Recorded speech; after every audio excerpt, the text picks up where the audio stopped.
حسن و شباب ریت پر آیا نہ ہوگا ایسا حسن و شباب ریت پر گلشن فاطمہ کے تھے سارے گلاب ریت پر بے شک گلشن فاطمہ کے تھے سارے گلاب ریت پر کربلا کی ریتیلی زمین نگاہ میں رکھیں یہ سارے شعر انہوں نے اسی ریت کے حوالے سے کہے آیا نہ ہوگا ایسا حسن و شباب ریت پر گلشن فاطمہ کے تھے سارے گلاب ریت پر اور عشق میں کیا بچائیے عشق میں کیا لٹائیے عشق میں کیا بچائیے عشق میں کیا لٹائیے آل نبی نے لکھ دیا سارا نصاب ریت پر بے شک سبحان اللہ آل نبی نے لکھ دیا سارا نصاب ریت پر اور آگے لکھتے ہیں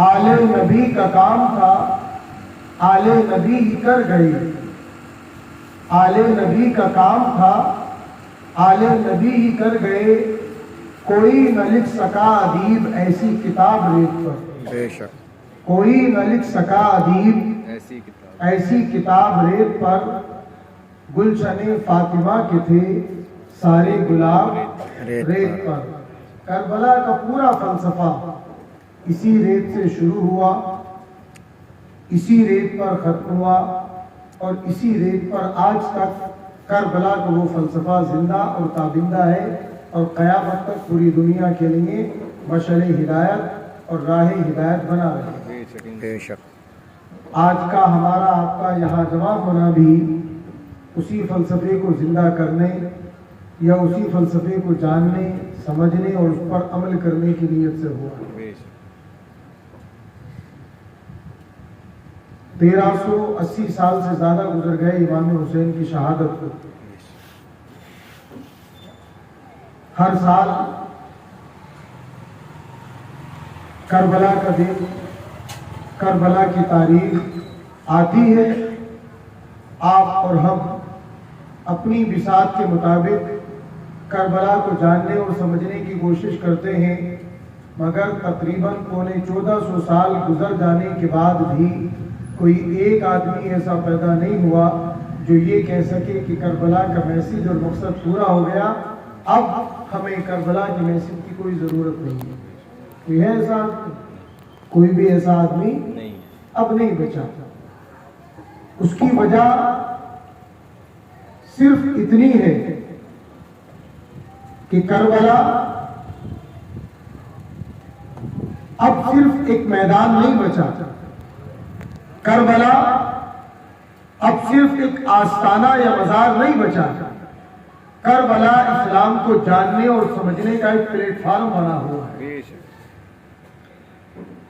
جب تک دنیا میں آخری مسلمان زندہ ہے تب تک کربلا کو جاننے اور سمجھنے کی کوشش ہوتی رہے گی کربلا کے نئے نئے گوشے کربلا کے نئے نئے مفہوم اور کربلا کے نئے نئے پیغام دنیا کے سامنے آتے رہیں گے اسی لیے خدا بند قدوس نے شہیدوں کے تعلق سے جتنا واضح اور جتنا صاف صاف اعلان کیا ہے وہ اسی بات کو بتانے کے لیے کیا ہے جب دنیا کا ہر انسان گردن کٹنے کے بعد یا روح نکل جانے کے بعد مر جاتا ہے تو آخرکار شہید کو اللہ تعالیٰ نے مردہ کیوں نہیں کہا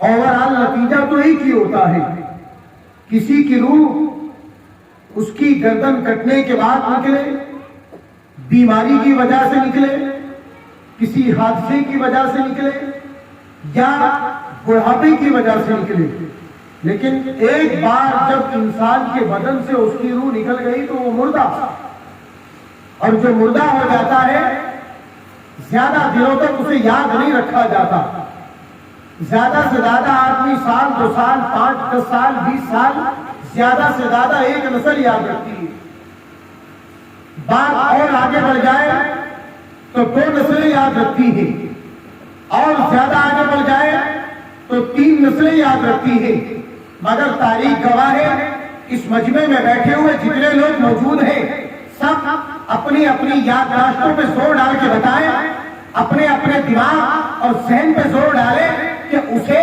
اپنے اوپر اپنے باپ کا نام یاد ہوگا، اپنے دادا کا نام یاد ہوگا، پردادا کا نام یاد ہوگا، لکڑ دادا کا نام یاد کرنے میں آدمی کو پسینے آ جائیں گے، اور جھگڑ دادا کا تو نام ہی یاد نہیں ہوگا، اور جھگڑ دادا کے ابا کا نام تو سوال ہی نہیں اٹھتا۔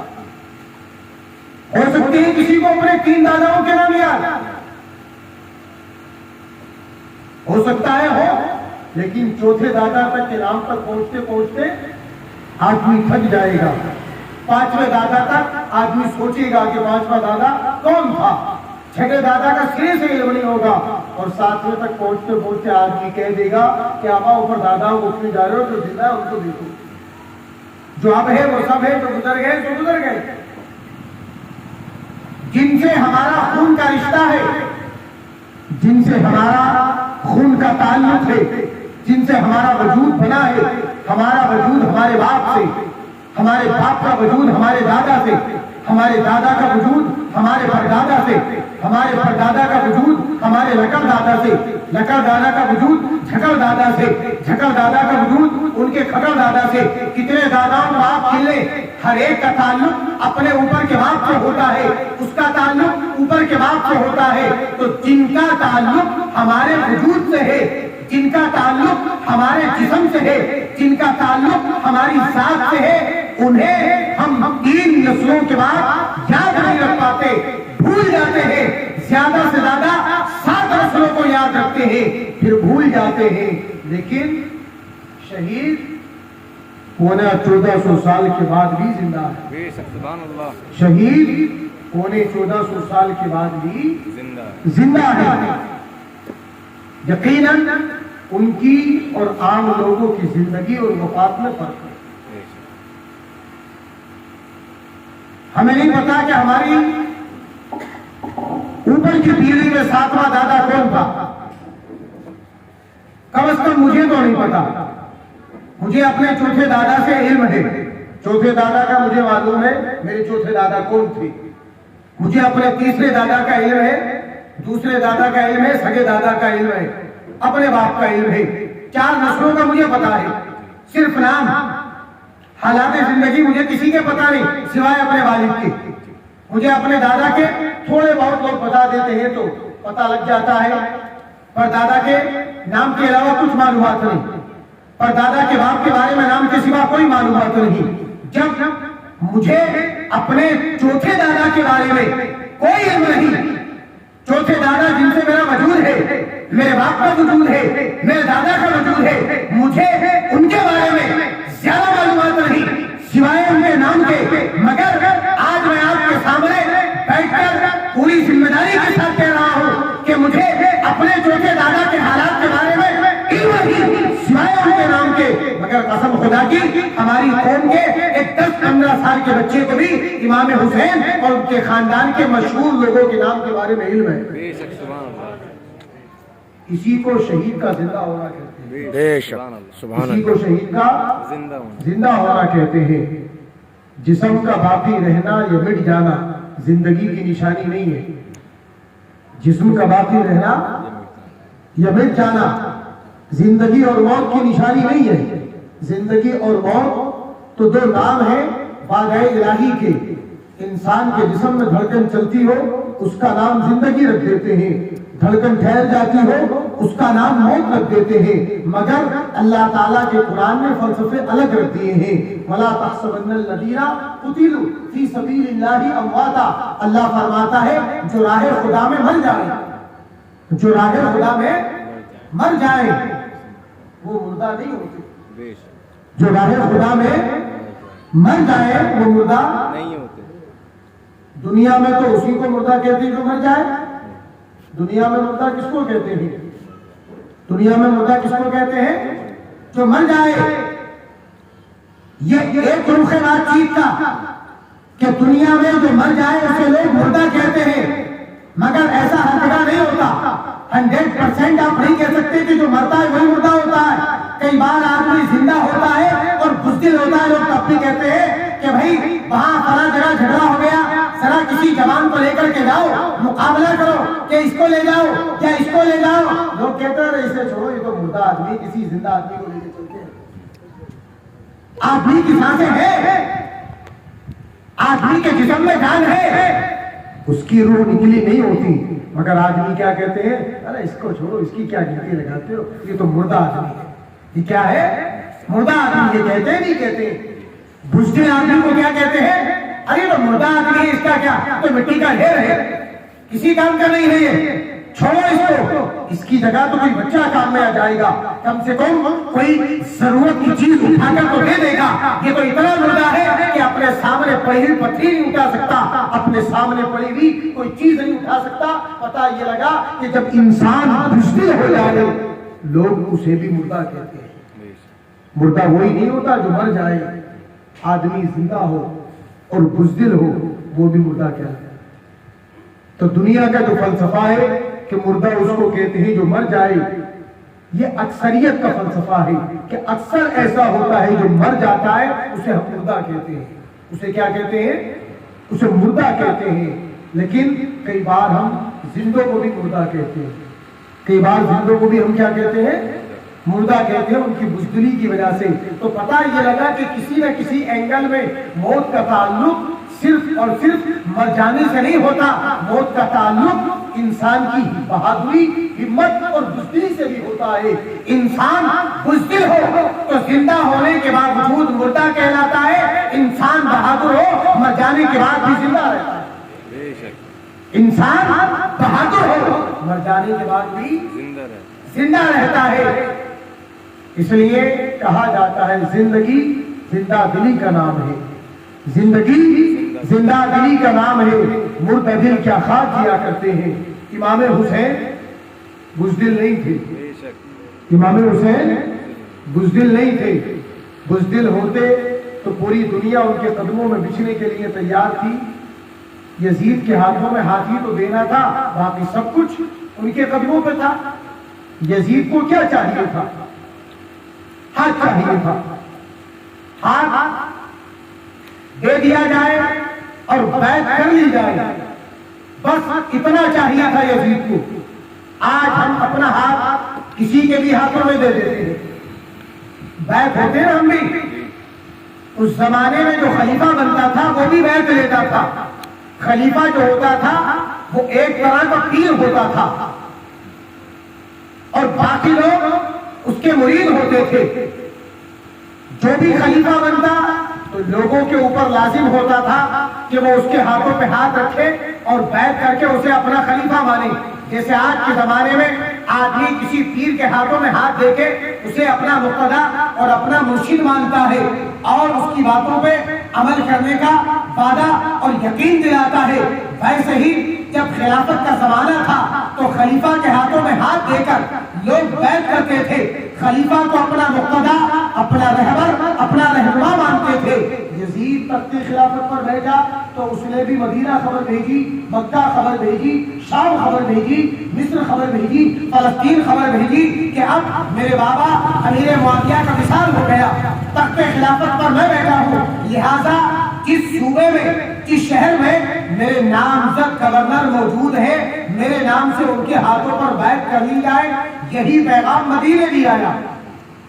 یہی پیغام مدینے بھی آیا جہاں امام حسین رہا کرتے تھے. جب یہ پیغام پہنچا تو اس پیغام کے ساتھ یہ خاص خبر پر نوٹ بھی آیا کہ یوں تو سارے مدینے کے لوگوں سے بیعت لینا، لیکن امام حسین سے ضرور لینا. امام حسین سے ضرور لینا اور انہیں بیعت سے کوئی بھی بہانہ یا بچنے کا کوئی موقع نہ دینا. اب سوال یہ اٹھتا ہے کہ امام حسین سے بیعت کیوں لے رہے تھے خاص طریقے پر؟ دنیا اس کا جواب جانتی ہے. امام حسین نبی کے بیٹے ہیں، نبی کے بیٹے ہیں. یہ دنیا کا پہلا ایسا نواسا ہے جو اپنے نانا کا بیٹا کہلاتا ہے. بے شک اللہ کے نبی علیہ الصلوۃ والسلام کی حدیث پاک ہے، حاذانی ابنایا وابنتا ابنتی، حسن اور حسین میرے بیٹے ہیں اور میری بیٹی فاطمہ کے بھی بیٹے ہیں، بے شک حسن اور حسین میرے بیٹے ہیں اور میری بیٹی کے بھی بیٹے ہیں۔ یہ کائنات کے پہلے ایسے بیٹے ہیں جو اپنے نانا کے نواسے بھی ہیں اور اپنے نانا کے بیٹے بھی بیٹے بھی ہیں۔ ایک حدیث پاک میں یہاں تک آیا ہے، اللہ کے نبی علیہ الصلوۃ والسلام نے منبر پر کھڑے ہو کر اعلان فرمایا، دنیا میں کوئی ایسا انسان ہے جس کی خالائیں حسین کی خالاؤں سے اچھی ہو؟ کوئی ہے ایسا انسان جس کی خالہ حسین کی خالہ سے اچھی ہو؟ دنیا میں کوئی ایسا انسان ہے جس کا ماموں حسین کے ماموں سے اچھا ہو؟ دنیا میں کوئی ایسا انسان ہے جس کی ماں حسین کی ماں سے اچھی ہو؟ دنیا میں کوئی ایسا انسان ہے جس کا باپ حسین کے باپ سے اچھا ہو؟ دنیا میں کوئی ایسا انسان ہے جس کی نانی حسین کے نانی سے اچھی ہو؟ دنیا میں کوئی ایسا انسان ہے جس کا نانا حسین کے نانا سے اچھا ہو؟ کسی نے جواب نہیں دیا، اور جواب دے بھی کون سکتا ہے؟ امام حسین کی خالہ کون ہے؟ حضرت زینب ہے، حضرت رقیہ ہے، حضرت ام کلثوم ہے، یہ تینوں امام حسین کی خالہ ہیں۔ ان سے اچھی کائنات میں کوئی خالہ ہو سکتی ہے؟ بولا حضرت قاسم، حضرت ابراہیم، حضرت عبداللہ، یہ تینوں امام حسین کے ماموں ہیں۔ نبی کے شہزادے کے تینوں امام حسین کے ماموں ہیں، ان سے اچھا ماموں کائنات میں پیدا نہیں ہو سکتا۔ حضرت خدیجہ امام حسین کی نانی ہے، ان سے اچھی نانی کائنات میں پیدا نہیں ہو سکتی۔ خود سید عالم نور منصب صلی اللہ علیہ وسلم امام حسین کے نانا ہے، ان سے اچھا نانا کائنات میں پیدا نہیں ہو سکتا۔ بے شک اللہ کے نبی منبر پر اعلان فرما رہے اور آگے ارشاد فرماتے ہیں، میں حسین کا نانا بھی ہوں اور حسین کا دادا بھی ہوں۔ میں حسین کا نانا بھی ہوں اور حسین کا دادا بھی ہوں۔ آپ دیکھیں اللہ کے نبی علیہ الصلوۃ والسلام نے منبر رسالت پر امام حسین کے کتنے رشتوں کا ذکر فرمایا، امام حسین کے نانا کا ذکر فرمایا، امام حسین کے نانی کا ذکر فرمایا، امام حسین کے باپ کا ذکر فرمایا، امام حسین کی ماں کا ذکر فرمایا، امام حسین کی خالہ کا ذکر فرمایا، امام حسین کی ماموں کا ذکر فرمایا۔ لیکن اللہ کے نبی علیہ الصلوۃ والسلام نے امام حسین کے سگے دادا کا ذکر نہیں فرمایا، ماموں کا ذکر کیا، خالہ کا ذکر کیا، نانا کا ذکر کیا، نانی کا ذکر کیا، باپ کا ذکر کیا، ماں کا ذکر کیا، مگر سگے دادا کا ذکر نہیں کیا، بلکہ یہ فرمایا میں حسین کا دادا بھی ہوں اور حسین کا نانا بھی ہوں۔ جبکہ تاریخ کے اعتبار سے آپ دیکھیں تو امام حسین کے دادا حضرت علی کے والد ابو طالب ہیں۔ کون ہے؟ ابو طالب ہے۔ مگر حسین کے رشتوں کا ذکر کرتے ہوئے مصطفیٰ جان رحمت نے کسی ایک مقام پر بھی ابو طالب کا ذکر نہیں کیا۔ کیوں نہیں کیا؟ دنیا جانتی ہے کہ ابو طالب آقا کریم علیہ الصلوۃ والسلام پر ایمان لے آئے، اس لیے ان کا ذکر بھی نہیں کیا۔ یہ فرمایا کہ میں ہی حسین کا دادا ہوں اور میں ہی حسن و حسین کا نانا ہوں۔ پتہ یہ لگا کہ رشتہ ایمان کے ساتھ جڑتا ہے، ایمان نہ ہو تو اس رشتے کا ذکر نہیں کیا جاتا۔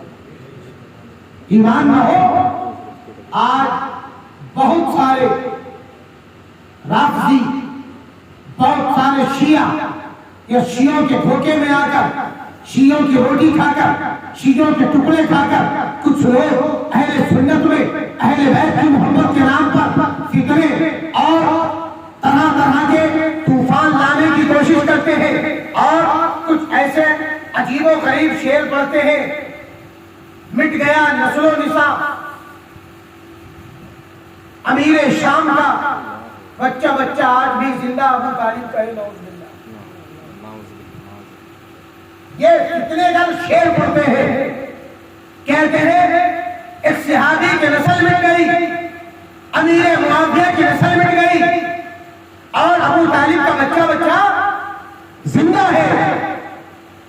حسن اور حسین ان کی عزت، ان کا مرتبہ ابو طالب کے پوتا ہونے کی وجہ سے نہیں ہے، حسن اور حسین کا مرتبہ رسول اللہ کا نواسا ہونے کی وجہ سے۔ بے شک۔ اس لیے جو انسان امام حسن اور امام حسین کی نسبت ان کے نانا کے نام سے ہٹا کر ان کے خون کے دادا سے جوڑتا ہے، وہ قرآن کریم اور حدیث رسول کی مخالفت کرتا ہے۔ اس لیے اس بات کو ہمیشہ خیال میں رکھیں کہ جو لوگ آج کل وہ کہتے ہیں نا شعبدہ گربی پہن لیتے ہیں پیروں کا لباس، شعبدہ گربی پہن لیتے ہیں پیروں کا، خطیبوں کا لباس، بولتا جہل ہے، بدنام خرد ہوتی ہے۔ ایسے لوگ پیروں کا لباس بنا کر، ایسے لوگ خطیبوں کا لباس بنا کر، ایسے لوگ صوفیوں کا لباس پہن کر تصوف کی باتیں کر کے، خانقاہ کی باتیں کر کے، درگاہ کی باتیں کر کے، اہل بیت کی باتیں کر کے، تصوف اور محبت کی باتیں کر کے لوگوں کے درمیان میں عقیدے کو خراب کرنے کی کوششیں کرتے ہیں۔ آج امام حسین کا ذکر کرنے کے لیے، آج امام حسین کی محفل سجانے کے لیے ہمیں کسی اور سے سیکھنے کی ضرورت نہیں ہے، کربلا سے سیکھنے کی ضرورت ہے، کیونکہ کربلا نے اعلان کر دیا ہے عشق میں کیا لٹائیے، عشق میں کیا بچائیے۔ آل نبی نے لکھ دیا سارا نصاب ریت پر۔ کربلا کے میدان میں آپ ذرا سوچیں، کربلا کے میدان میں تلواریں جو چلی، کوئی کافر تھا تلوار چلانے والا؟ ذرا بتائیں، کوئی کافر تھا تلوار چلانے والا؟ کوئی یہودی تھا؟ کوئی عیسائی تھا؟ کوئی مشرک بت پرست تھا؟ کوئی تھا؟ جتنے بھی تلوار چلانے والے تھے الف سے لے کے یا تک اے ٹو زیڈ سارے کے سارے مسلمان تھے، سارے کے سارے مسلمان، نبی کا کلمہ پڑھنے والے، سارے کے سارے نماز پڑھنے والے، سارے کے سارے روزہ رکھنے والے، سارے کے سارے اپنی استطاعت کے مطابق بہت سارے حج کرنے والے، بہت سارے عمرہ کرنے والے، اور سارے کے سارے لا الہ الا اللہ محمد رسول اللہ کا اعلان اور عقیدہ رکھنے والے تھے۔ کوئی یہودی نہیں، کوئی عیسائی نہیں، کوئی مشرک نہیں، کوئی بت پرست نہیں۔ جھگڑا کس بات پر؟ جھگڑا خلافت کے نام پر۔ سارے مسلمان ایک طرف نبی کا نواسا اور دوسری طرف اسی نواسے پر حالت نماز میں درود پڑھنے والے مسلمان۔ ہم درود پاک پڑھتے ہیں اللہم صلی علی محمد وعلی آل محمد، یہ درود پڑھتے ہیں۔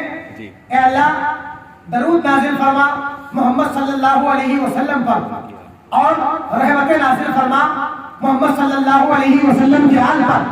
حضور کی آل کون ہے؟ دنیا جانتی ہے۔ اگر حضور کی آل سے مراد حضور کے گھر والے لیے جائیں تو حضور کی بیویاں ہیں، حضور کے بیٹے ہیں، حضور کی بیٹیاں ہیں، حضور کے نواسے ہیں، اور انہی نواسوں میں سے ایک سگا نواسا کربلا میں موجود ہے۔ کربلا میں سگا نواسا حسین موجود ہے۔ اب آپ ذرا سوچئے، سگے نواسے کے خلاف وہی لوگ اپنی نمازوں میں درود بھی پڑھتے ہیں۔ درود پڑھنا واجب ہے، درود نہ پڑھو نماز نہیں ہوگی۔ ہر مسلمان درود پڑھتا ہے، چاہے اہل بیت سے محبت کرے یا نفرت کرے، درود سارے پڑھتے ہیں۔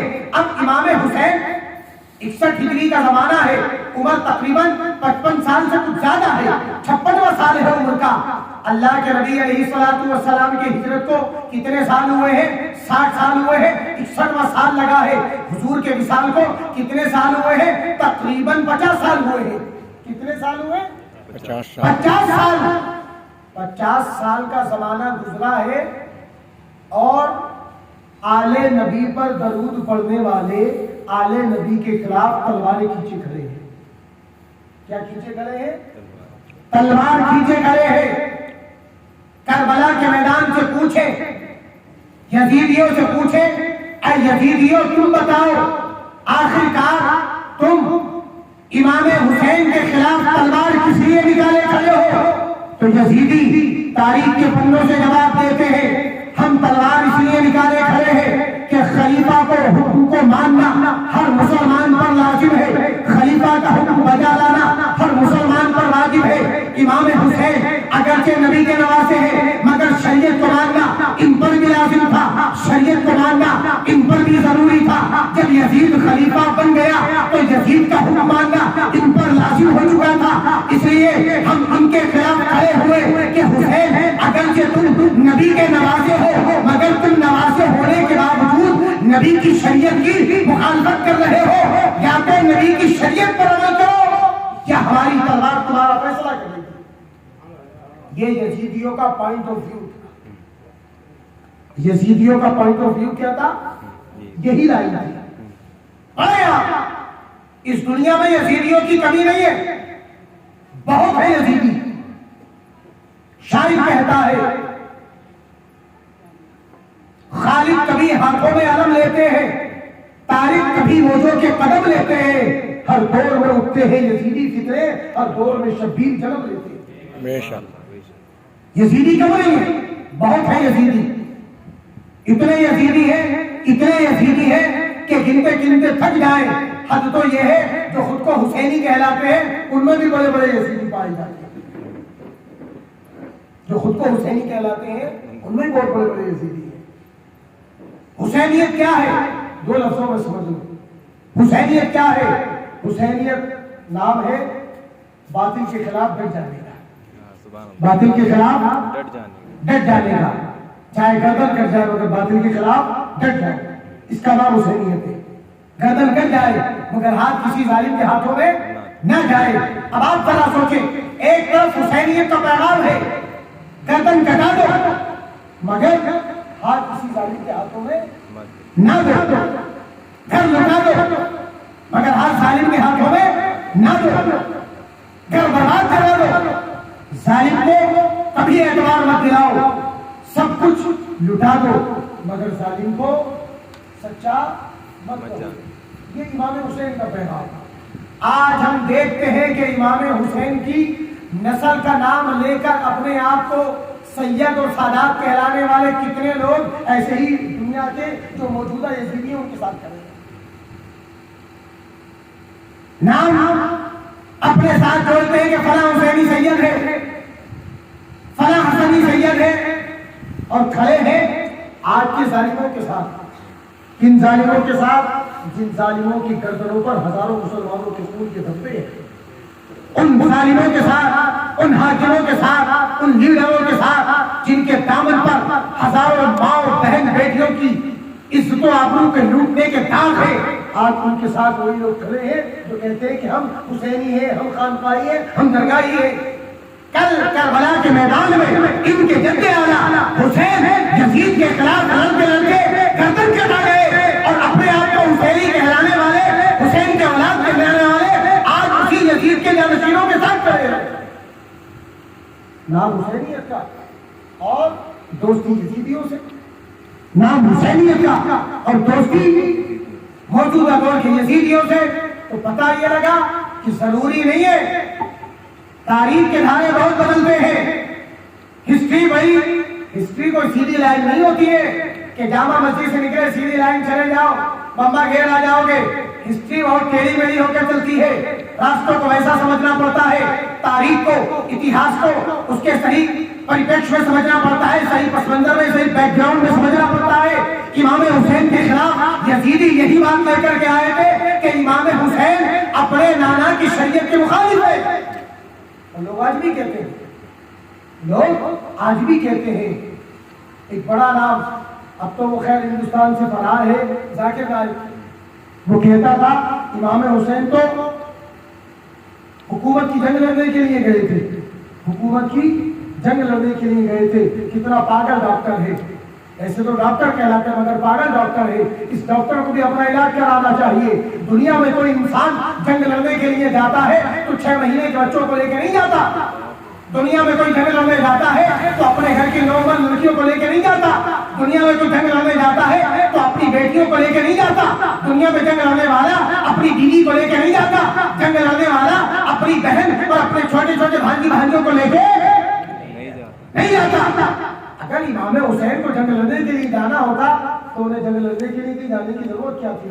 مدینے میں بیٹھے بیٹھے فوج تیار تھی، مدینے میں تیار تھی فوج، مدینے سے مکہ چلے گئے، مکہ ان کا گھر تھا، مکے میں فوج تیار تھی، مگر جب مکے سے آپ چلے تو حضرت عبداللہ ابن زبیر نے کہا تھا جو آپ کے بھائی تھے، انہوں نے کہا تھا اے امام حسین، یزید کا بھروسہ نہیں کیا جا سکتا، آپ اکیلے نہ جائیں، بچوں کا ساتھ ہے، بچیوں کا ساتھ ہے، شہزادیاں اور گھر کی مقدس بیویاں ساتھ میں ہیں، آپ براہ کرم ایسا کریں کہ میں 200-500 فوج کی ٹکڑی آپ کے پاس بھیج دیتا ہوں، 200 جوان بھیج دیتا ہوں، وہ آپ کے ساتھ جائیں گے۔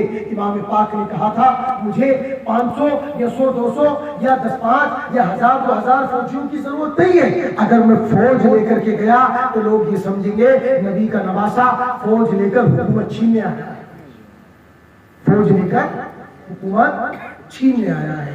امام حسین حکومت کے لیے نہیں گئے تھے۔ امام حسین، اب یزیدیوں کا پوائنٹ آف ویو آپ نے سمجھ لیا کہ وہ کہتے تھے خلیفہ جب بن گیا تو خلیفہ کا حکم ماننا ہر مسلمان پر لازم ہے۔ امام حسین کا ماننا یہ تھا خلافت کوئی بادشاہ نہیں ہوتی کہ باپ کے بعد بیٹا بن جائے، خلافت بادشاہت نہیں ہے کہ باپ کے بعد بیٹا بن جائے، ہمایوں کے بعد اکبر بن جائے، اکبر کے بعد جہانگیر بن جائے، جہانگیر کے بعد شاہجہاں بن جائے، شاہجہاں کے بعد اورنگزیب بن جائے۔ حکومت بادشاہت نہیں ہے جہاں باپ کے بعد بیٹا ہوگا، جہاں دادا کے بعد پوتا ہوگا، جہاں دادا کے بعد پڑپوتا ہوگا۔ یہ خلافت اسلامیہ ہے۔ یہاں خلیفہ کو چننے کے لیے اپنے زمانے کے جو چنندہ متقی پرہیزگار علم والے لوگ ہوں گے ان کی ایک مجلس شورا ہوگی، وہ مجلس شورا کسی کو منتخب کرے گی، اسے مسلمانوں کا خلیفہ بنایا جائے گا۔ جب حضرت علی کو شہید کیا گیا، ابھی حضرت علی کے زخم لگا ہے، روح نہیں نکلی ہے بدن سے، ابھی شہید ہونے میں وقت ہے، شہادت کا وقت قریب سے قریب آ رہا ہے، تب تمام لوگوں نے مل کر حضرت علی کے پاس جمع ہو کے کہا تھا امیر المومنین آپ کا زخم بڑا خطرناک ہے، آپ کا زخم بہت کاری ہے، امید نہیں لگتی اللہ آپ کو لمبی عمر دے، مگر امید نہیں لگتی اس زخم سے آپ ابھر پائیں گے، اس زخم سے آپ نکل پائیں گے، آثار آپ کی زندگی کے بڑے کم ہیں، لہٰذا ایک کام کریں، اس سے پہلے کہ آپ کی زندگی کے دن اور آپ کی زندگی کی ساعتیں پوری ہو جائیں، خدا کے لیے ہمارے اوپر کسی کو خلیفہ بنا دیں تاکہ آپ کے بعد کوئی خلافت کو لے کر کے جھگڑا نہ ہو، خلافت کو لے کر کے کوئی ہنگامہ اور کنٹروورسی نہ ہو۔ حضرت علی کے پاس لوگ جمع ہو کے کہتے ہیں آپ اپنے بڑے بیٹے امام حسن کو ہمارے اوپر خلیفہ بنا دیں، امام حسن کو خلیفہ بنا دیں۔ خلیفہ امیر المؤمنین حضرت علی ہے، ابھی حیات ہے، ابھی سانس چل رہی ہے، ابھی سن بھی سکتے ہیں، ابھی بول بھی سکتے ہیں، سمجھ بھی سکتے ہیں، فیصلہ لینے کا حق بھی رکھتے ہیں۔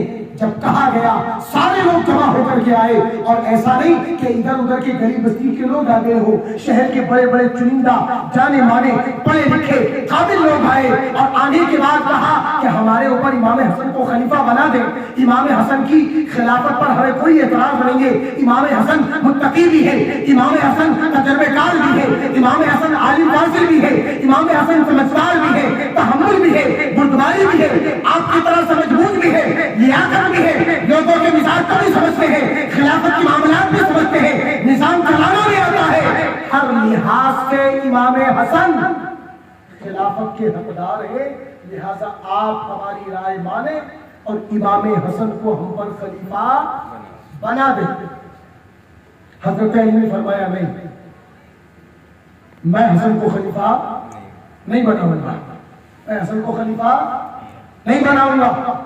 اللہ کے نبی علیہ الصلوۃ والسلام نے اپنے وصال کے وقت اپنا خلیفہ نامزد نہیں فرمایا، تمام مسلمانوں نے مل کر نبی کے وصال کے بعد ابو بکر صدیق کو اپنا خلیفہ بنایا، ابو بکر صدیق کے بعد امت نے حضرت عمر فاروق اعظم کو خلیفہ مانا، حضرت عمر فاروق اعظم کے بعد امت کے سمجھدار لوگوں نے عثمان غنی کو خلیفہ بنایا، حضرت عثمان غنی کی شہادت کے بعد امت کے سارے سمجھداروں نے مل کے مجھے خلیفہ بنایا، جب میرا انتقال ہو جائے میرے انتقال کے بعد جو تمہیں اچھا لگے اسے خلیفہ بنانا، جو تمہیں اچھا لگے اسے خلیفہ بنانا۔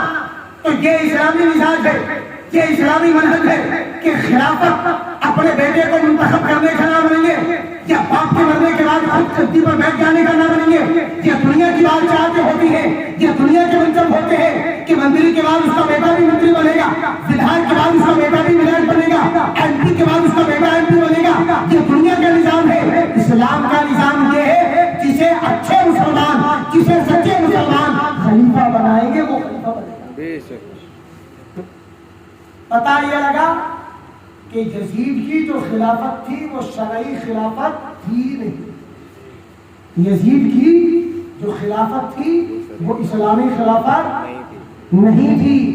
اس لیے یزیدیوں کا یہ پوائنٹ آف ویو کہ جب خلیفہ بن گیا تو خلیفہ کا حکم ماننا لازم تھا امام حسین پر، خود بخود کنڈم ہو جاتا ہے، خود بخود رد ہو جاتا ہے۔ جب اس کی خلافت ہی شرعی نہیں تھی تو اس کا حکم ماننا بھی امام حسین پر لازم نہیں تھا۔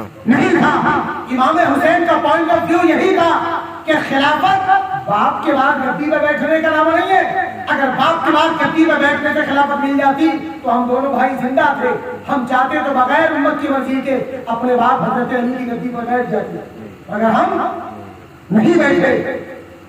تمام امت نے مل کر میرے بڑے بھائی امام حسن کو خلیفہ بنایا، تب میرے بڑے بھائی خلیفہ بنے، خود نہیں بنے، امت نے بنایا۔ تو شریعت کا مزاج یہ ہے، امت کے ارباب حل و عقد، امت کے سمجھدار صحیح پڑھے لکھے متقی لوگ، مجلس شورا کے لوگ جسے خلیفہ بنائے وہ خلیفہ بنتا ہے، اور اسی کی خلافت شرعی خلافت کہلاتی ہے۔ اور باقی خود سے اپنی گدی پر بیٹھ جائے وہ خلیفہ کہلانے سے۔ اچھا ایک اور بات بتا دوں، خلیفہ سے یاد آیا،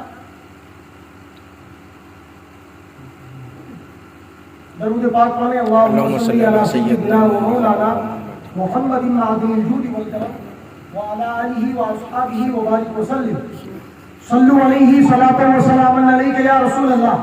ہمارا تو معاملہ یہ ہے، ہمارا معاملہ تو یہ ہے کہ ہمارے پاس اپنی روایت اور اپنی تہذیب تو سلامت ہے ہی نہیں۔ جب ہم کرتے ہیں نا گفتگو، تو گفتگو کرتے کرتے کئی بار سوچنا یہ پڑتا ہے درود پاک پڑھیں یا نعرہ لگانا۔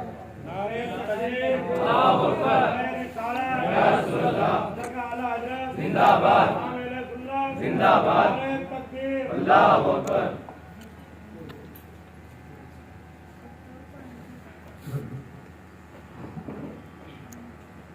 بات تو آپ کو سمجھ میں آ رہی ہے نا؟ میں سوچ رہا ہوں کچھ کام کی باتیں بتا دوں، بات آ رہی ہے نا سمجھ میں؟ واقعات تو آپ سنتے رہتے ہیں اکثر و بیشتر، تو پچھلے 100 150 200 سال سے ہم واقعات ہی تو سنا رہے ہیں، بے شک واقعات ہی تو سنا رہے ہیں جی۔ تو واقعات تو سنتے ہی رہتے ہیں، تو کچھ بنیادی چیزیں سمجھ لیں، چونکہ آج کل سمجھنے سمجھانے کا زمانہ زیادہ ہے اور لوگ سوال کرتے ہیں تو کئی بار ہمارے جوان بڑے پریشان ہوتے ہیں، کیونکہ سماج میں یزیدی بھی ہے نا، تو میں نے اسی لیے یزید کا پوائنٹ آف ویو اور امام حسین کا پوائنٹ آف ویو آپ کے سامنے۔ اختلاف کیوں ہوا اور کس کا اختلاف صحیح تھا کس کا غلط تھا؟ تو خلیفہ وہ بنتا ہے جسے امت کا سمجھدار طبقہ مسلمانوں کی خلافت اور نظامت کا اقتدار اور اختیار سونپتا ہے۔ تو خلیفہ ہمارا اچھا لفظ ہے۔ آج کل ہمارے یہاں معمول یہ ہے کہ نہ تو ہماری روایت ہم محفوظ رکھ پائے، نہ ہماری تہذیب، نہ ہمارا دین، اور نہ ہمارے دین کے اچھے الفاظ۔ خلیفہ کسے کہتے ہیں؟ خلیفہ مسلمانوں کا سب سے بڑا منصب ہے۔ خلیفہ کیا ہے؟ سب سے بڑا منصب ہے۔ اور آج کل خلیفہ کسے کہتے ہیں؟ ذرا بتا دیں کوئی؟ اکھاڑے والے انہیں کہتے ہیں جو ڈھول بجاتے ہیں۔ خلیفہ کسے کہتے ہیں؟ ہر جگہ ایسے لوگ ہوتے ہیں۔ مطلب خلیفہ کتنا مقدس لفظ! حضرت ابوبکر صدیق نبی کے خلیفہ، عمر فاروق خلیفہ، عثمان غنی خلیفہ، مولا علی خلیفہ، حسن مجتبی خلیفہ، امام مہدی خلیفہ ہوں گے۔ اب آپ ذرا سوچیں کہ امت کی، کائنات کی اتنی عظیم ترین ہستیاں خلیفہ کہلائیں، اور آج کل کوئی جاہل، کمار، نمازوں سے بھاگنے والے، سلفا چرس پینے والے، جوا کھیلنے والے، شراب پینے والے، دنیا کے گندے اور چھلونے کام کرنے والے لوگوں کو خلیفہ کہا جاتا ہے، ہم خلیفہ کہتے ہیں۔ یہ لفظ خلیفہ کا مذاق اڑانا نہیں ہے، بے شک ایسے گندے لوگوں کو ہم خلیفہ کہتے ہیں۔ یہ خلیفہ اتنا مقدس لفظ تھا، اس خلیفہ کا مذاق بھی ظالموں نے ہم سے چھین لیا، جس کا یہ ٹائٹل ایسا نہیں ہے میں آپ کا امام ہوں، آپ کے معاشرے کا عالم فاضل ہوں، آپ کو دین کے مسائل بتاتا ہوں، مگر مجھے خلیفہ کہلانے کا حق نہیں ہے، مجھے خلیفہ کہلانے کا حق نہیں ہے۔ اعلیٰ حضرت دین کے مجدد ہے، اعلیٰ حضرت جماعت کے، ملت کے عظیم ترین عالم دین کا نام ہے، مگر اعلیٰ حضرت خلیفہ نہیں ہے، مجدد اہل ثانی خلیفہ نہیں ہے، غریب نواز خلیفہ نہیں ہے، غوث اعظم خلیفہ نہیں ہے، حضرت حسن بصری خلیفہ نہیں، جنید بغدادی خلیفہ نہیں ہے، امام موسیٰ کاظم خلیفہ، امام زین العابدین خلیفہ، نہیں، خود امام حسین خلیفہ نہیں ہے۔ جب اتنی بڑی بڑی شخصیات کے نام کے ساتھ خلیفہ کا ٹائٹل نہیں جوڑا جاتا تو ان گھنر ننگے ٹنڈے لوگوں کے ساتھ لوگ خلیفہ جوڑتے۔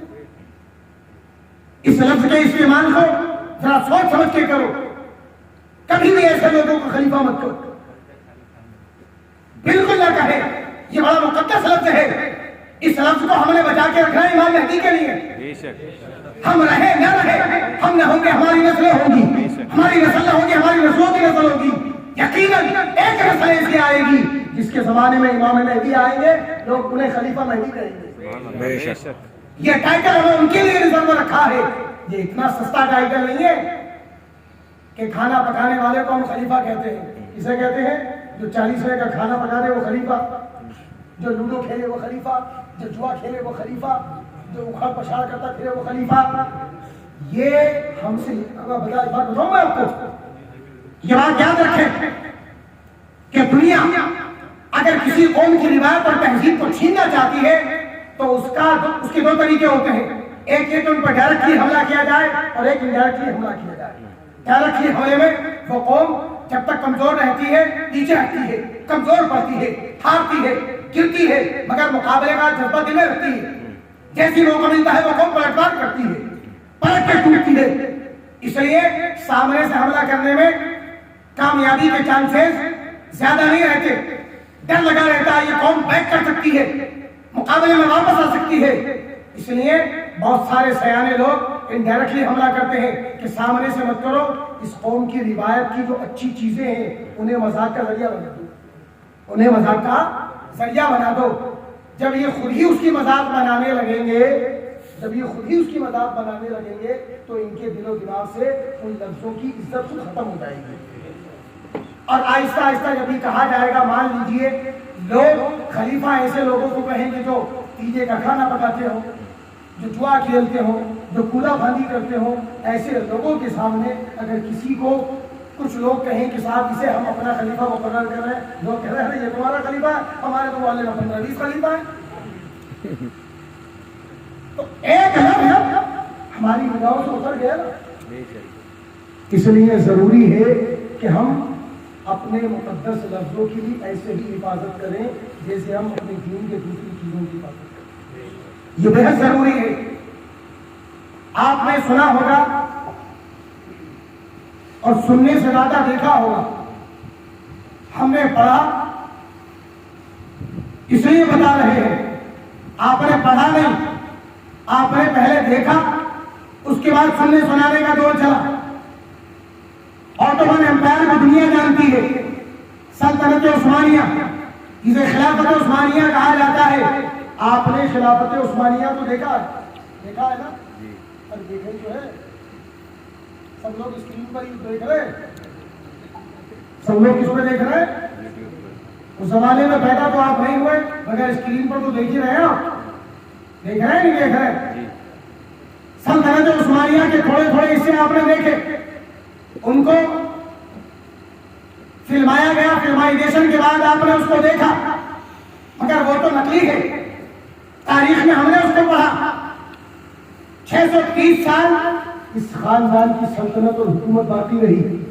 اس خاندان کے لوگوں کو بھی بعض لوگ خلیفہ کہا کرتے تھے، اس سلطنت عثمانیہ کو بھی لوگ خلافت عثمانیہ کہا کرتے تھے، مگر امت کے علماء نے، امت کے فقہاء نے کبھی بھی سلطنت عثمانیہ کو، حالانکہ پوری دنیا میں سلطنت عثمانیہ کے لیے دعائیں ہوتی تھی، مسجدوں میں جمعے کے دن جب خطبہ پڑھا جاتا تھا تو سلطانی عثمان جو ہوا کرتے تھے ان عثمانی سلطانوں کے لیے مسجدوں کے منبر پر دعائیں ہوتی تھی. ہندوستان ہو یا افغانستان، مصر ہو یا عراق، دنیا کے تمام خطوں میں سلطنت عثمانیہ کا عروج تھا. عرب سے لے کر عجم تک، ہندوستان سے لے کر مصر تک، چاروں طرف سلطنت عثمانیہ کا زور تھا.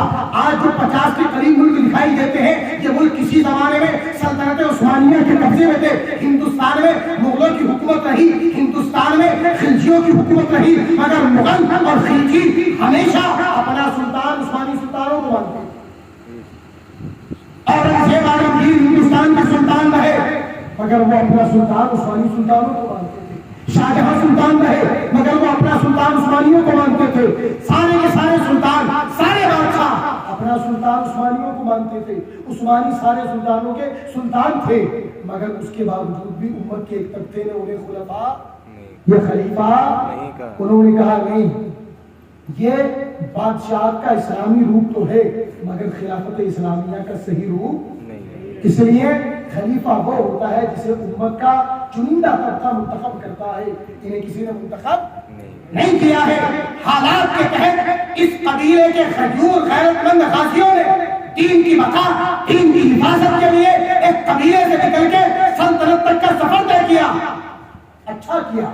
سلطنت جب سلجوقی سلطنت مٹ رہی ہے، منگولوں کا عروج بڑھ رہا ہے، ایسے وقت میں انہوں نے اپنے قبیلے سے نکل کر سلطنت کی داغ بیل اور بنیاد ڈالنے تک جو اسلام کی حفاظت کی ہے وہ تاریخ کے پنوں میں سنہری لفظوں سے لکھی ہوئی ہے. مگر اس کے باوجود بھی یہ سلطان ہیں، خلیفہ اسلام نہیں ہے. سلطان اسلام کہا گیا ان کو، آج بھی کہتے ہیں، لیکن خلیفہ اسلام نہیں. جب ان کو خلیفہ اسلام نہیں کہا گیا تو ایسے گندے گندر لوگوں کو آپ خلیفہ کہیں گے، ہم خلیفہ کہیں گے. اس لیے بھول کر امت کہنا، یہ بات یاد رکھیں. لفظوں کی حفاظت بڑی ضروری ہے. تو خلافت خود سے گدی پر بیٹھنے کا نام نہیں ہے. خلافت خود سے گدی پر بیٹھنے کا نام نہیں ہے. خلافت انتخاب اور تقرری کا نام ہے، چننے کا نام ہے. معاملہ تھا ہاتھ کا، ہاتھ دے دو گردن بچ جائے گی، ہاتھ دے دو گردن بچ جائے گی. مگر امام حسین نے ہاتھ بچایا اور گردن کٹوائی. دنیا کا اصول ہے کہ جب انسان کے سر پہ کوئی حملہ ہوتا ہے، کوئی چوٹ لگنے والی ہوتی ہے، کوئی چیز اس کے چہرے کی سر کی طرف آ رہی ہوتی ہے، آنکھ کی طرف، سر کی طرف، منہ کی طرف، تو سب سے پہلے اس مصیبت کو روکنے کے لیے انسان کا ہاتھ ہوتا ہے. کیا ہوتا ہے؟ اس کا ہاتھ. ایک شاعر نے کہا ہے، جو کہہ دیا وہ کر کے دکھایا حسین نے، جو کہہ دیا وہ کر کے دکھایا حسین نے، نانا کا اپنے وعدہ نبھایا حسین نے. جو کہہ دیا وہ کر کے نبھایا حسین نے، نانا کا اپنے وعدہ نبھایا حسین نے. کہتے ہیں سر بچانے کو اٹھتے ہیں پہلے ہاتھ، کہتے ہیں سر بچانے کو اٹھتے ہیں پہلے ہاتھ. سر اپنا دے کے ہاتھ بچایا حسین نے، سر اپنا دے کے ہاتھ بچایا حسین نے. دنیا ہاتھ سامنے لا کر سر بچاتی ہے، حسین نے سر سامنے رکھ کے ہاتھ بچایا. سر دیا مگر ہاتھ نہیں دیا. اور کیوں نہ دیتے؟ اللہ کے نبی علیہ السلام نے ان کی پرورش اسی لیے کی تھی. دنیا جانتی ہے اللہ کے نبی علیہ السلام نے ایک دعا فرمائی تھی، اللہم انی احبہ، اے اللہ میں حسن اور حسین سے محبت کرتا ہوں، حسن اور حسین سے محبت کرتا ہوں. فاحبہ، اے اللہ تو بھی ان سے محبت فرما، تو بھی ان سے محبت فرما. واحبہ من احبہ، اور اس سے بھی محبت فرما جو حسنین سے محبت کرتا. بے شک، سبحان اللہ. یہ ہمارے لیے خوش نصیبی کی بات ہے. اللہ کے نبی کی دعا 3 حصے ہیں اس دعا کے. اللہ کے نبی نے دعا فرمائی کہ اے اللہ میں حسن اور حسین سے محبت کرتا ہوں. یہ کوئی تعجب کی بات نہیں، ہر نانا اپنے نوازوں سے محبت کرتا ہے۔ اللہ کے نبی فرماتے ہیں اے اللہ میں ان سے محبت کرتا ہوں لہٰذا تو بھی ان سے محبت کرو۔ اب اللہ کے نبی کی دعا رد ہوتی نہیں، اجابت کا صحرا عنایت کا جوڑا دلہن بن کے نکلی دعا ہے محمد۔ اعلیٰ حضرت فرماتے ہیں اللہ کے نبی کی زبان سے جو دعا نکلتی ہے وہ دلہن کی طرح سجی سجائی نکلتی ہے کہ ادھر نکلتی ہے ادھر قبول ہو جاتی ہے۔ اللہ کے نبی دعا فرما رہے ہیں اے اللہ میں حسنین سے محبت کرتا ہوں تو بھی ان سے محبت فرما۔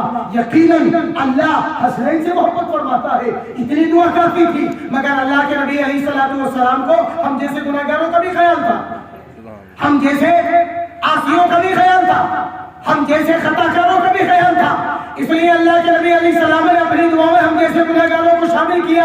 قسم خدا کی حدیث رسول کا یہی ٹکڑا ہم جیسے گناہ گاروں کی نجات کے لیے کافی ہے۔ بے شک اللہ کے نبی نے فرمایا اللہ میں حسین سے محبت کرتا ہوں تو بھی محبت کرنا، اور قیامت تک جو بھی حسن اور حسین سے محبت کرے تو ان سے بھی محبت کرنا۔ سبحان اللہ۔ ہمیں زیادہ تو دعویٰ نہیں کہ ہم نے امام حسن اور حسین کی محبت کا حق ادا کیا یا نہیں کیا، مگر اتنا دعویٰ ضرور ہے قسم خدا کی ہمیں حسنین سے محبت ہے، بے شک بے شک ہمیں محبت ہے امام حسن سے، ہمیں محبت ہے امام حسین سے، اور محبت کی نشانی ہو سکتا ہے محبت کا حق زیادہ ادا نہیں کر سکے، مگر قسم خدا کی محبت کا حق ادا کرنے کی کوشش ضرور کرتے ہیں۔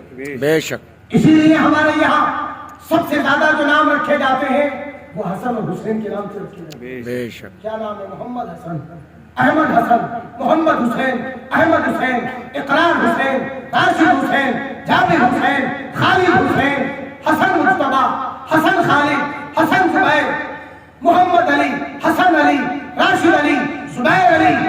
زیادہ تر مسلمانوں کے ناموں کا حصہ علی سے شروع ہوتا ہے، حسن سے ہوتے ہوئے حسین تک پہنچتا ہے۔ بے یہ شک محبت نہیں ہے ہماری، یہ محبت نہیں ہے ہماری۔ 1380 سال گزر گئے، 1380 سال کے بعد بھی آج اگر ہم یہاں امام حسین کا ذکر کرتے ہیں تو یہ محبت ہی تو ہے ہماری۔ سونے کی بجائے سن رہے ہیں، سنا رہے ہیں، یہ محبت ہی تو ہے ہماری۔ اور یہ محبت اللہ کے نبی علیہ السلام کی دعا کہ جو حسین سے محبت رکھے، جو حسن سے محبت رکھے، اے اللہ تو بھی ان سے محبت فرما۔ ہم سے محبت کرنے کی دعا اللہ کے نبی نے کی۔ ہم سے محبت کون کرے؟ ہمارا رب کرے، ہمارا رب ہم سے محبت کرے۔ یہ دعا کون کر رہا ہے؟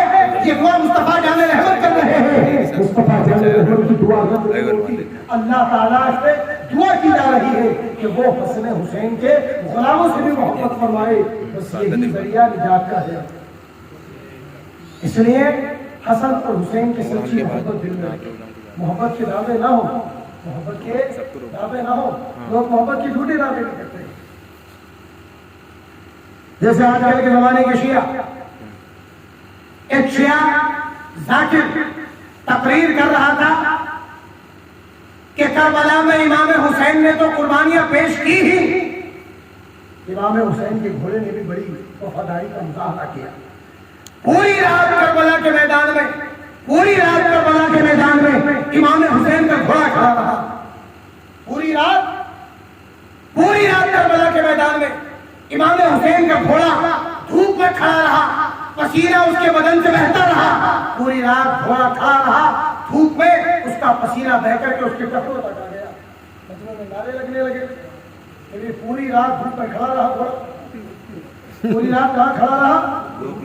دھوپ میں کھڑا رہا گھوڑا۔ مجمع میں نعرے لگ رہے ہیں، نعرے تکبیر، نعرے رسالت، نعرے حیدری، یا علی یا علی نعرے لگ رہے ہیں، کیونکہ اکثر نعرے لگانے والوں کا اوپر کا سسٹم ذرا کمزوری ہوتا ہے، انہیں سمجھ میں کچھ آتا چالو ہو جاتے ہیں۔ اصل میں ایک مزاج ہے ہمارے یہاں، بات سمجھنے سمجھانے کا مزاج کمزور ہوا ہے، ہمارے یہاں ہلے گلے کا مزاج زیادہ ہے، ہمارے یہاں کس کا مزاج زیادہ ہے؟ ہلے گلے کا مزاج زیادہ ہے۔ ایک تو یہ مزاج زیادہ ہے، یہ کیا طریقہ ہے بھائی؟ یہ کوئی طریقہ ہے بھائی؟ نارملی بات ہم اپنے گھر میں صوفے پہ بیٹھ کے بات چیت کرتے ہیں، کاروبار کی بات کریں، تجارت کی بات کریں، دنیا کے کسی کام دھندے کی بات کریں، پڑھائی کی بات کریں، انجینئرنگ کی بات کریں، ڈاکٹری کی بات کریں، تو ایک دوسرے سے کہتے ہیں، کوئی کہتا ہے بھائی لاجیکل بات ہے، کوئی بات ایسے کوئی کہتا ہے تو یہ کیا طریقہ ہوا کہ میں بیٹھ کے آپ سے کہوں؟ یہ کیا طریقہ ہے؟ آپ کو تو بات اچھی لگے کہ آپ سبحان اللہ کہتے ہیں؟ بے شک یا ایک آدھ بار میں کہہ دوں کہ کوئی بات اچھی لگے تو سبحان اللہ کہہ دیا کرو تاکہ محفل میں ماشاءاللہ ماحول بنا رہے. لیکن اب بار بار اشارے کرو, بار بار ہاتھ ہلاؤ اور یہی کہلاتا رہو تو اس سے ہوتا کیا ہے, آدمی اپنے آپ آٹومیٹکلی سبحان اللہ کہتا رہتا ہے, چاہے بات سبحان اللہ کہنے کی ہو یا نہ ہو.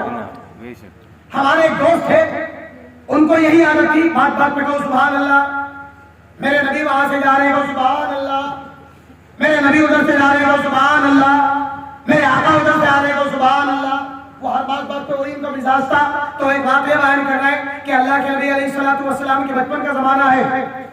اللہ کے نبی علیہ السلام حضرت حلیمہ کے گھر میں ہے. ایک دن بکری چرانے کے لیے حضرت حلیمہ کے بچے گئے تو جنگل میں ایک شیر آ گیا اور اس نے حضرت حلیمہ کی بکریوں پر حملہ کر دیا اور ایک بکری کو پکڑ کے لے گیا. تو اب وہ ایسے کہہ رہے ہیں کہ شیر نے بکری کی گردن پکڑ دی. تو لوگ بولے سبحان اللہ. کیا بولے؟ تو میں نے ان سے کہا اللہ کے نبی علیہ السلام کی امی کی بکری کی جان خطرے میں ہے اور تم سبحان اللہ کہلا رہے ہو. حضور کی بکری کی جان خطرے میں ہے اور تمہیں سبحان اللہ کی سن رہی ہے. سبحان اللہ تو کسی اچھی بات پہ کہا جاتا ہے تو بڑے شرمندہ ہوئے. تو میں نے کہا خدا کے بندے ہی تو عادت بنا لی ہے بار بار کہلانے کی, یہ ان نیچرل طریقہ ہے. بات ایسے نہیں ہوتی, بات ایسے ہوتی ہے جیسے انسان کا اپنا نیچرل طریقہ ہے. ایک نیچرل طریقہ ہے. ابھی ہم درسگاہ میں پڑھا رہے تھے کہ بچہ ہمارا محمد رضا بیٹھا تھا. ان بچوں کو میں نے بتایا کہ گفتگو ہمیشہ نیچرل انداز میں ہونی چاہیے. بات چیت جیسا قاعدہ اور طریقہ ہے, اصول اور ضابطہ ہے, ویسے ہونی چاہیے. بات کرنے کے دنیا میں دو طریقے ہوتے ہیں, یا تو نثر کا طریقہ یا نظم کا طریقہ. نثر وہ کہتے ہیں جو نارملی بات چیت ہوتی ہے جسے آپ ہم کرتے ہیں. نظم وہ جس میں شعر ہوتے ہیں, شاعری ہوتی ہے. تیری نسل پاک میں ہے بچہ بچہ نور کا, تو ہے اہل نور, تیرا سب گھرانہ نور کا. میں گدا تو بادشاہ بھرے پیالہ نور کا, نور دن دونا تیرا دیران چھکا نور کا. یہ سارے کے سارے اشعار ہیں, وزن ملے ہوئے ہیں, یہ نظم ہے. اور جو بات چیت بغیر کسی شاعری کے ہو, بغیر ردیف و قافیے کے ہو, بغیر وزن کے ہو, اس کو کہتے ہیں نثر. نظم لہجے کے ساتھ پڑھی جاتی ہے. نظم اس کے ساتھ پڑھی جاتی ہے لہجے کے ساتھ. نانا کا اپنے وعدہ نبھایا حسین نے, جو کہہ دیا وہ کر کے دکھایا حسین نے. نظم ہے, لہجے میں کہا جاتا ہے. لیکن عام گفتگو نثر میں ہوتی ہے اور نثر میں لہجہ نہیں اختیار کیا جاتا. اگر کوئی نثر میں لہجہ اختیار کرتا ہے تو یہ ان نیچرل ہے, ان لاجیکل ہے. اگر کوئی آدمی آپ کے گھر پہ آئے, آپ کے بہنوئی صاحب آ جائیں آپ کے گھر پہ, دروازے پہ آپ کھڑے ہو, بہنوئی صاحب آ گئے, آپ بہنوئی صاحب کو دیکھیں اور کہیں السلام علیکم, آئیے بہنوئی صاحب ذرا گھر میں تشریف رکھیے, سبحان اللہ, بڑی دیکھ کے آپ کو خوشی ہو رہی ہے, ذرا یہ بتائیے چائے پیئیں گے یا روٹی کھائیں گے. آپ کا بہنوئی اچھا مانے گا کہ برا؟ اور سمپل سی بات بتاؤ, اگر اچھا مانے تو کل سے شروع ہو جاؤ, اچھا مانو تو کل سے شروع ہو جاؤ, ابھی سے شروع ہو جاؤ. دروازہ کھٹکھٹانا تو لہجے میں کھٹکھٹانا, ارے میری پیاری شریک حیات, آپ کا شوہر گھر کے باہر کھڑا ہے, دروازہ کھول دو, سبحان اللہ. شروع کرائیں, کریں گے شروع, کیوں نہیں کر سکتے؟ ان نیچرل طریقہ ہے. کیا ہے ان نیچرل طریقہ؟ ایک ہے طریقہ وہ بھائی کوئی ایسے بات کرتا ہے ایسے لہجے میں, لیکن بات نیچرل اور لاجیکل ہو رہی ہے. تو اصولی طریقہ کیا ہے ہمیں سمجھنا یہی ہے.